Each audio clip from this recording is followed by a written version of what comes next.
As an evaluator, we have a couple of different jobs.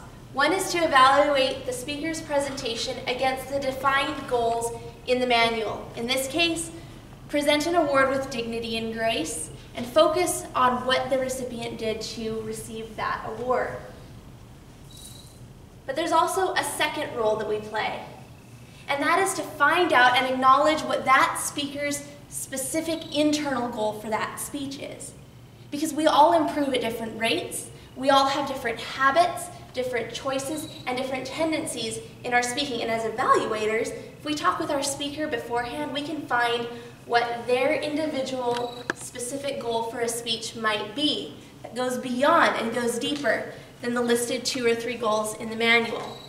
When I talked with Patrick before the speech this evening, I was very excited to hear that one of his goals for himself personally was to slow down. Because Patrick, as we all know, is one of those guys that's going to be over here, and then he's going to be running over here, and then if he gets real excited, he's going to throw in some Boston accent. We all know that happens.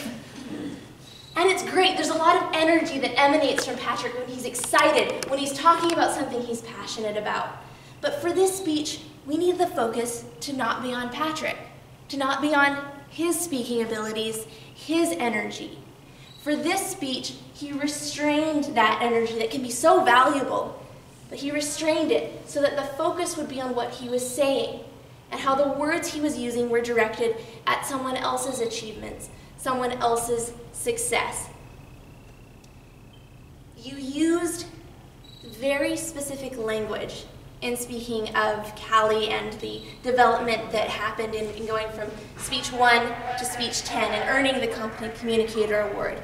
You gave very specific examples on speech topics she's used, ways that she improved from step 1 to step 10. You even mimed how she was in the beginning in terms of gesturing, note cards, and so on, and then showed in your own body language the expansion of Callie's skills and her speech development. And I thought that was really effective because when you were moving the most, it was in a reflection of how she moved, as opposed to your natural tendencies. And I thought that was really very, very powerful because it showed the heart of a speaker. It showed that you weren't there to give a show, you weren't there to give a performance. You had the focus and the goal of your speech so strongly in mind that you could curb some of your own habits and your own tendencies so that the purpose of the speech shone clear. And I thought that was an excellent example of an advanced method of speaking where your style comes through, but you're able to restrain it when necessary. I really appreciated that speech, Patrick, and I hope you do more like that. Madam Toastmaster.